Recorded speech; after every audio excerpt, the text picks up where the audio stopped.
Good morning, everyone.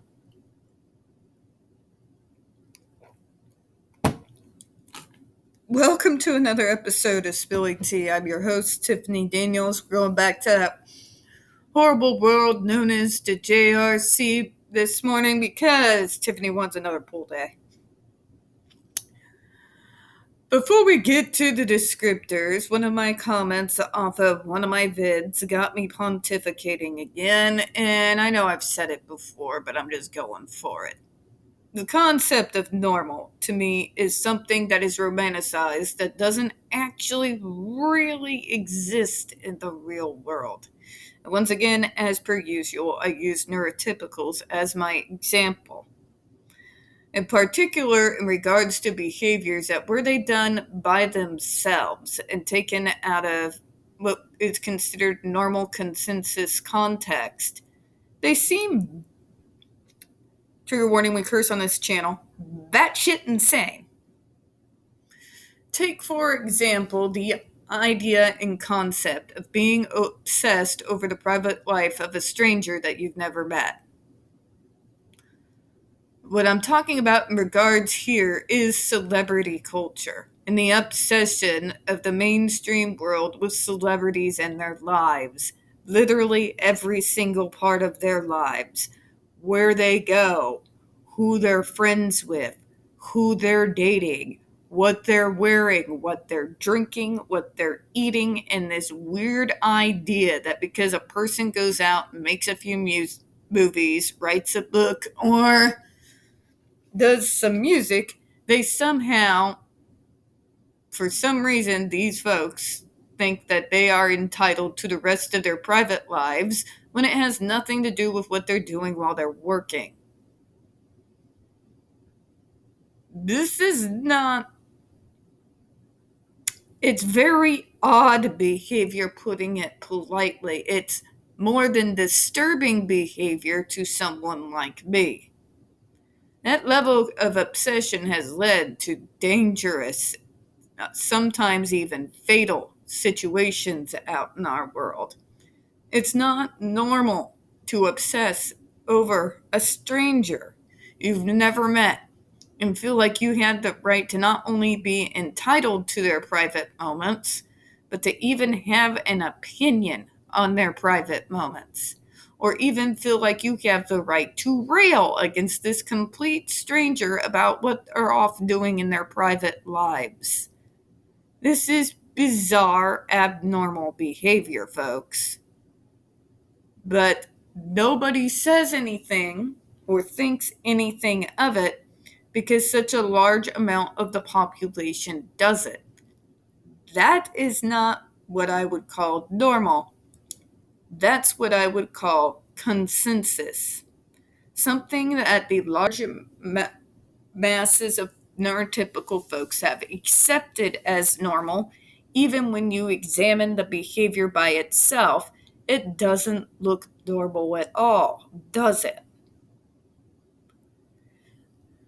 To use them as an example again, and I have already talked about being slave to agendas, being a slave to one's own emotions, even to the detriment of you won't even allow yourself to allow new information in. Blindly following one agenda or another, allowing yourself to be emotionally manipulated, particularly by politicians. Either they're coming for your children or they're coming for our rights. They usually are coming from our rights, but let me be blunt. Both sides are. Both sides don't give a shit about us or our rights. They care about what gets them votes, what gets them sound bites, what gets them campaign money. Okay? They're going to tell you whatever you want to hear. They're going to whoop you up into a frenzy because they know that's what puts people in offices. Okay? Blindly following one agenda or another to the detriment of facts is how we ended up in this bizarre situation we all find ourselves in the world today. It's not normal behavior, this, remember, romanticized concept of normal, to enslave yourselves to an agenda or a narrative to the point that you have closed yourself off to all new information. But it is considered normal because of the majority of the masses have determined that it is so. That's not so much an idea of normal as it is consensus. What I called earlier in a comment, a collective product of groupthink. And folks, groupthink is bad. And the few of us who continue to remain full individuals, as odd as we may be, are a slowly dying breed, which I find completely sad to see. There is no normal. There's mass consensus, and those of us who continue to defy that consensus. We get demonized because those who are products of groupthink don't take kindly to individuals who try to pull them out of groupthink and get them to use critical thinking skills. They will lash out. They have bought in emotionally into whether it be a celebrity life or an agenda or a narrative. They're invested now. So anyone coming in from an outside with an actual objective point of view gets lashed out at. You know what I'm saying? Tarred and feathered. All right, done pontificating on the romanticized idea of normal. I should write a book someday if I ever, win the lottery or something. All right, in the description box, folks, you're going to find a link to the article that the Judge Rotenberg Educational Center doesn't want you to read. It's written by NeuroClastic, a small non-for-profit started by autistics for autistics, wherein they interviewed and surveyed over 900 ABA professionals in regards to the JRC's so-called behavior modification program. Matter of fact, the JRC doesn't want you to read this article so much, they've threatened NeuroClastic with a defamation lawsuit if they did not remove it from the website. Well, folks, NeuroClastic has refused, so you know the drill. Please read that article and share it on all your social media. Also included in there is NeuroClastic's public statement regards to the defamation lawsuit threat, as well as a link to their GoFundMe. We are crowdfunding in case the JRC actually sees through with their threat. Also included in there, the Ozarks' first article in regards to the Agape boarding school, now known as Stone for Help boarding school situation, a so-called Christian-themed boarding school based out of Stockton, Missouri that takes in so-called troubled male teens, that has pending over 21 civil lawsuits, claims, and allegations leveled against it, all which have been substantiated by the Missouri Department of Social Services, and they include the following: sodomy, rape, sexual assault, child abuse, psychological and emotional abuse, child trafficking, starvation, and that's just for starters. You have one former staff member arrested by the FBI, another, a doctor, still on the property with full access to the boys, up on multiple, again, substantiated claims of sodomy, rape, and sexual assault of the boys there. You have an attorney general too busy chasing after drag queens and trying and failing to defund public libraries to actually do his job. And you've got a governor off his nuts. So please send help. Read that article. Share it on all your social media. We have all the pertinent links to the Stop the Shocks campaign as well, including this little article here that I just loved immediately as soon as I saw it. Smart-ass cripple. Go on. Autistic Hoya's massive archive on the subject, Jennifer Masaba's behavioral sheet of shockable offenses, a clip out of the 7-hour ordeal undergone by Andre McCollins back in 2002, the templates, and the ever-present, self-explanatory, change.org, shut the Judge Rotenberg Center down petition. When we discuss the JRC, you're going to hear vivid descriptions of and catch clips of surveillance footage of people with disabilities being tortured and abused. If you do got young children present, folks, please go ahead and use those headphones, all right? This channel is marked not for children for a reason. We use profanity on occasion and speak on dark subjects. If your child is 16 and younger and they're watching this, very obviously, parental supervision is very much advised. All right, let's get to it, shall we? Smartass cripple. Love it. Now that we're all back to business in the new year, this was written in 2019, by the way. I'm sure everyone is anxious to know what's up with the united agenda of regulation and deregulatory actions, especially in regards to the Food and Drug Administration. Well, it's funny you should ask, because never fear, I'm here with the answer. Unified Agenda of Regulatory and Deregulatory Actions reports on the actions administrative agencies plan to issue in near and long term. At the end of the last year, the Food and Drug Administration announced that in 2019 it will finalize a ban on electric stimulation devices used to treat self-injurious or aggressive behavior. FDA has determined that the devices present substantial and unreasonable risks of illness or injury that cannot be corrected or eliminated by labeling or change in labeling. Now, if anyone wants to know who's new to this channel, the FDA did do a ban on the GED device, which was then overturned by the DC Circuit Court back in 2021, which is why since then my whole channel has pivoted until we break the JRC. If you want to know what they get up to at the JRC, please jump on YouTube and type in "Stop the Shock." Trigger warning, it is literally the stuff, it's pure unadulterated nightmare fuel, and it makes it all the worse because it's real. Moving on. Stimulation. A stimulation device sounds like something that might tickle you. It's a shock device. The promised ban has been a long time coming. Only one place uses these devices, and it uses them to control the behavior of people with autism and other disabilities. The place is the Judge Rotenberg Center in Canton, Massachusetts.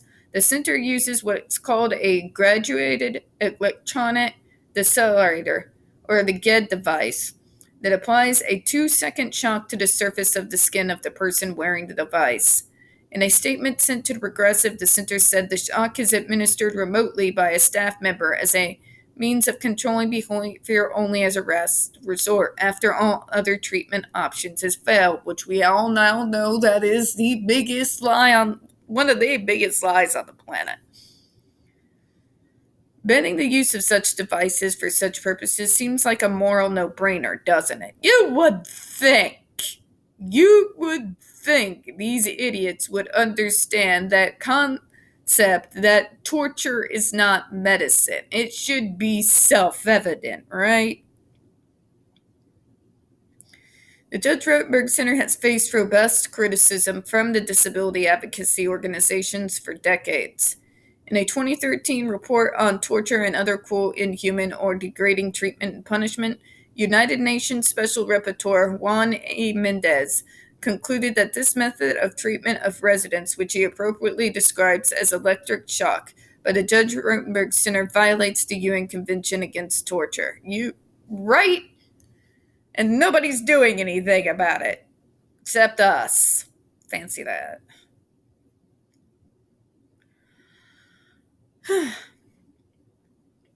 So, in 2014, the Food and Drug Administration assembled a panel of outside experts to advise the agency on what to do about the shock devices used at the center.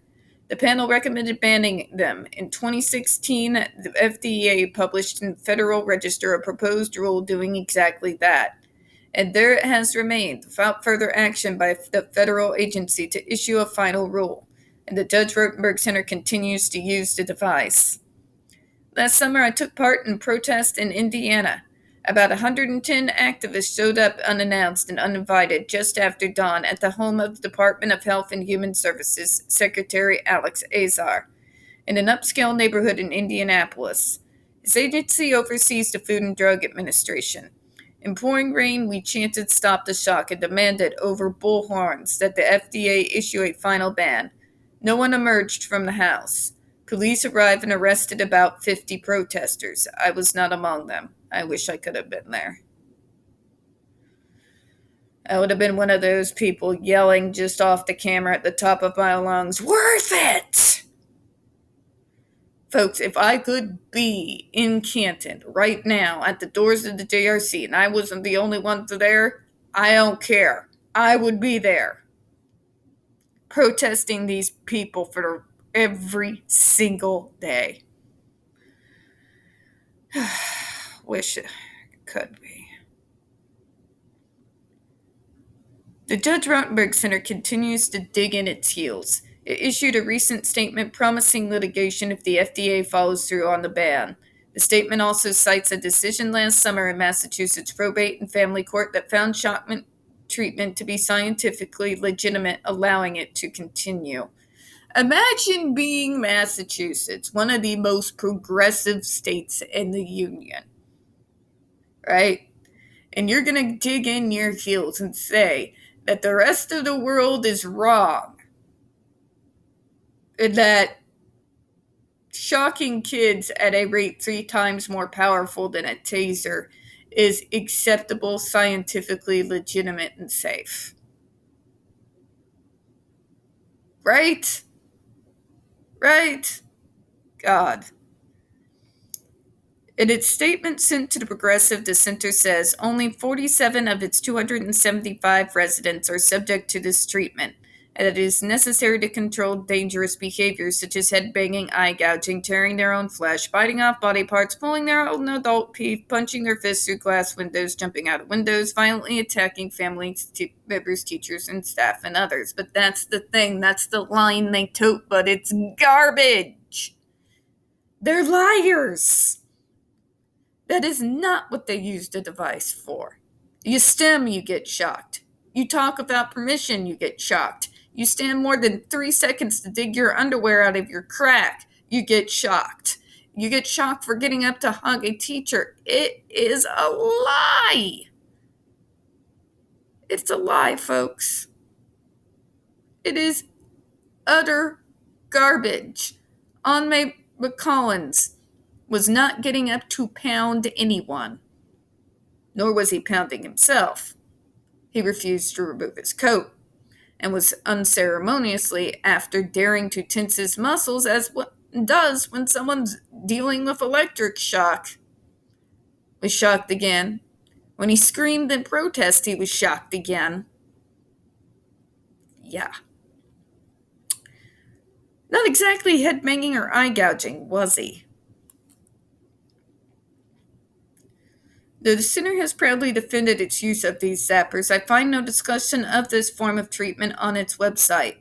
The center promotional video on the website makes it seem like an oasis where the secret to their miraculous treatment success is positive reinforcement. A clip on the website of a video where a resident's family praises the center makes a vague reference to a controversy and quickly dismisses it. And you sure don't see this video of a resident screaming and falling out of his chair after being shocked for refusing to take off his coat, which we've watched that on this channel. This is why I joined the protest at Azar's house. This type of treatment is cold-hearted, behaviorist nonsense. It should have been banned decades ago. The FDA needs to move fast. Right? This is point blank.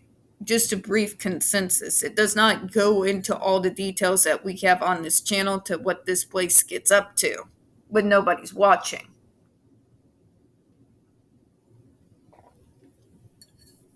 It's barbaric. Folks, we are in 2023. It is barbaric that we allow this to continue, and we continue to allow the JRC to get away with the lie that it's about the most severe behaviors. Because that's what it is. It's a lie. In fact, if you go into my description box and pull up Jennifer Masemba's behavioral sheet, the contract that they make those kids sign, you'll see very clearly that it is an absolute lie.